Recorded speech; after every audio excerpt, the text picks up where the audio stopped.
see shit.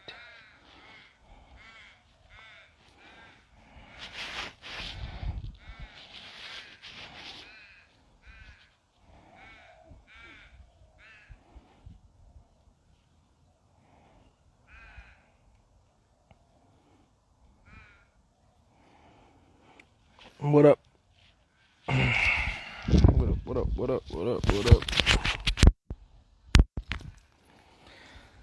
What up, Hoop Sneakers fam? It's Dan, aka Hoop Sneakers. Don't know, haven't been on live for a long ass time. But I don't know. The weather's good. Feeling good. Got my got work done for the day this morning.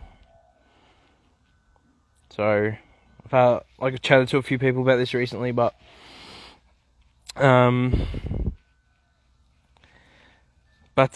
Sneakers isn't my day job. The IG page doesn't provide any monetary income. It's just a passion project. It's just because I love sneakers and it's just built up. And it is what it is now, and I want to keep growing, keep getting better at what I do, and keep growing my knowledge, growing the fan base. Well, not fan base. The community, the following. But yeah, I have a day job in administration, sports administration specifically. So obviously with the times that we're in, community sport is one of the last things to come back, and it obviously got shut down with coronavirus. So I've been working a bit. We're starting to get back into it now. Looks like sports will be coming back where I live here in Australia in about 2 weeks' time, hopefully. But I'll still keep doing the Hoop Sneakers thing. I want to finish testing these KT6s, and then I want to do a performance review on the Dame 7s. And then yeah, we'll see what comes. Around the holiday period, so the Christmas New Year period. I do want to get the Zoom Freak 2s. I don't necessarily think that they'll be the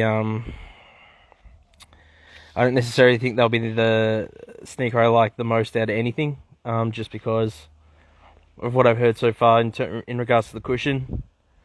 But I do like GH1s, and I do have the Zoom Freak 1s just because I like the way they look. I also like the way the Zoom Freak 2s look, so it might just be an instance of where I'm just getting them just to have them. They've put out some cool colorways. I like that sunset colorway that came out a couple weeks ago. So definitely think about copying those, but I don't know if I'll fully test them. I might wear them a couple of times just to see how they are. But yeah. But definitely want to get the KT6s done and get a performance review of those up. I'll do a video review and a full written review, and then get onto the Dame 7s. And then from there, I mean, there's also, I like the D-Rose 11s. I like the Clyde All Pros from Puma. Still like the Embiid ones from Under Armour. I like the Lawrence colorway that came out, the predominantly red ones. And they're available through Foot Locker Australia website. Here in Australia, we no longer have access to ordering from Eastbay, which is disappointing. Because they partnered with Foot Locker in the United States, and then so we Australians are kind of forced to go via the Foot Locker website. The Foot Locker website in Australia acts as like Sneakers, the Sneakers app in the US as well. Like, Foot Locker website's about the only place where we can get any of the limited release or like the release date type stuff, like all the Kobe's that dropped in for Mamba Week. We can pretty much only get them through Foot Locker or a couple of like what you call boutique stores, or like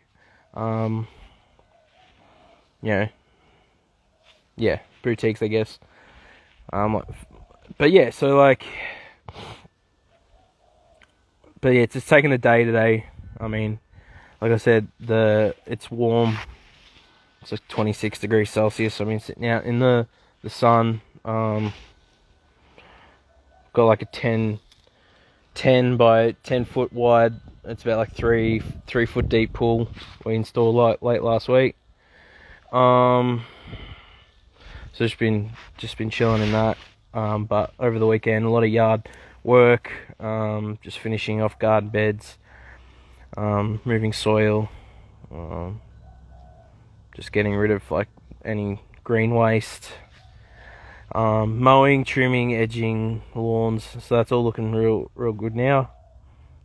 So yeah, just taking this afternoon just to chill, just to relax, unwind, rewind, debrief, whatever it might be. But yeah, yeah, that's pretty much it. But been getting a lot of really great support from the sneaker community on Instagram recently. I've been talking to a lot of really cool people. People that do sneaker photography, people that do sneaker customs, sneaker edits. I've been talking to sneaker designers. It's been really cool. The journey's going really well.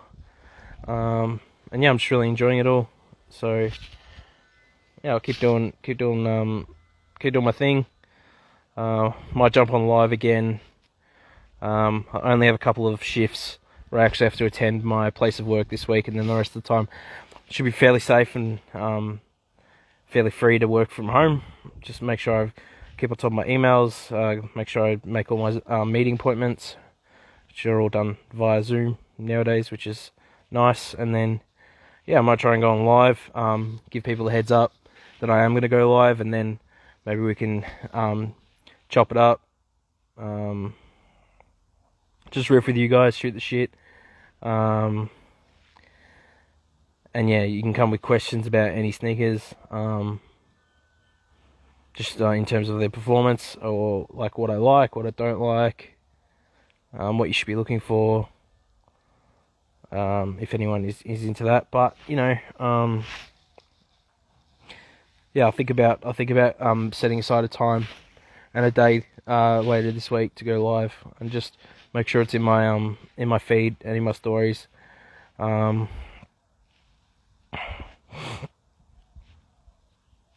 then we can do that.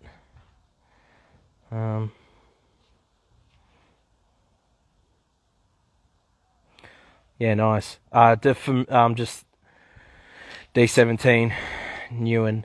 I would think Famuji are doing some good deals on the KT5s at the moment. Now the 6s are out, so that's famujisneaker.com. I've had a few people ask me recently where they can access or where they can obtain Chinese brand, Asian brand sneakers internationally, like say from the US, or like for example with me in Australia. So my best recommendation is famujisneaker.com. So they're an authorized reseller that's based in China, and they offer international shipping to, North America, the Europe, the rest of Asia, Australia, New Zealand, the Oceanic region. I ordered my first pair ever of Antas from Famuji KT4s, and they were, shipping was standard pricing, like compared to all the other websites, and they came within the standard. It was like a 7 to 10 business day shipping, which is pretty standard for international shipping for me if I order from East Bay or, mainly East Bay, or like even eBay. Yeah, cool. Sorry, just ordered the 4 days. Yeah, they should be definitely on their way. Famuji's really reliable. They got good customer service, and yeah, that's the best recommendation I have. There's a couple other sites that are authorized resellers of Anta sneakers, like the Anta KT shop. Hey Richard, is it Richard? It would be. Yeah, so there's a couple other places around. There's antaktshop.com, which I'm pretty sure are legit, as well. And then if you're after like leaning way of Wade stuff, there's a authorized reselling website called sunlightstation.com, which are actually based here in Australia as well. They offer international shipping, just like Famuji. True. Yeah, so the Anta GH1, super slept on. I think we're having this conversation, like the Anta stuff, is yeah, people are sleeping on that. I mean, it's like really, it's like they've all got all their tech state of the art. Like they offer all, like, you know, all different like materials. They've got knits, textiles. They've got your more durable stuff like your fuse tech. It's obviously, but they've modernized it. I find that the build quality of Anta products is really good. Like all the stitching and the glue work, they feel really premium in hand, really solid shoes. And then of course, like they've got their cushions are all ETPUs, which is a real bonus rather than your standard EVA. Yeah, the biggest thing with Anta is just offering only up to size US men's 11 at retail, which is obviously precludes a lot of the market from accessing their sneakers at retail. I've had a few people say, you know, wish they had size 12, 13, 14, or whatever it might be. Understandably, you know, they're not going to offer half sizes probably past 12. I think that's pretty standard. I think 11 and a half is probably your last half size. And then you go 12, then you're in full sizes, maybe 12 and a half, and I think it's after 13 you're in full sizes, 13, 14, 15, 16, whatever it might be. But yeah, in terms of like in terms of the Anta sneakers, from what they offer at the price point they are, and then how they're built, how they're put together, and what you're actually getting for your money in terms of the technology, the cushion, materials. Yeah, so like I said, sizing's the only downside to all of that. And sorry if I'm not super responsive to the chat. I'm outside. I don't have any sunglasses. I can barely even see my screen. I could just see a reflection of myself. So, but yeah, that's the. And then like in terms of sizing with the Antas, they just tend to run narrow, which again is a thing where like people would definitely want to consider going up at least half a size or even a full size, depending on, you know, if they have a really wide foot or how much room they want to have, or depending on what model they're buying with what materials it has. Like for example, the KT6, those materials are super like, I mean, there's a lot of material, and it's definitely fuse based. It's aimed at durability, and support, so it's not real flexible, and not super stretchy or anything like that. I mean, it already has broken in a little bit. I've probably worn them for about 5 or so sessions, maybe. I reckon it's probably like at least 5 to 6 hours. And over that time so far, I've definitely noticed that the flex zone at the forefoot, where the strap starts, and then additionally the moderator plate underneath the lateral side of the ball of the foot, those things already started to break in really well, which is nice. But yeah, it's just one of those things where yeah, it would be nice if they just offered just a little bit more respite for a wide footer, because they are really narrow, so you do have to just put a little bit of time into them to break them in. But yeah, that's and I know it could seem like that. I mean, I've tried to be very open with people that I have been sent 2 pairs of Antas from Anta Sports, and so essentially they've been gifted to me. I got them for free, so I do try to be conscious of the fact that yeah, I got them given to me, and then me turning around and being pretty effusive in my praise of them or being really positive about Anta. I can see how some people might see that some type of way, but as I said, like I'm not being paid by Anta in any way to sell their sneakers or be a salesperson. Yeah, I just got, and so I think I think I have enough integrity to be honest about that, and that and I do have those criticisms about their sizing at retail, which I do want to bring up with them. So the next time that we're in conversations about sneakers with them. I might just bring that up, and I understand it certainly would be a cost thing. You got to have you got to build all the lasts to build those outsoles on, which are not. I think it costs about $20,000 to develop, produce, and build new lasts for new outsoles for sneakers, which I mean, aside from the fact that the traction worked, but that may be a reason why you saw the same outsole for the KT3, 4, and 5. Now, it was a really good traction, it really worked, and reviewers were really positive about it. I think it's one of the best tractions I've ever used. But yeah, that was essentially recycled through 3 models. But then on the plus side, it worked really well. So if it wasn't broke, then there's no need to fix it. So I guess that's sort of your counterpoint to that. But yeah, big on Anta. I think they're doing really great stuff.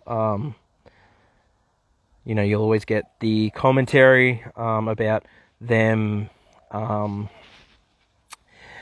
that their sneakers, rip off Kobe's, or they look like a KD, or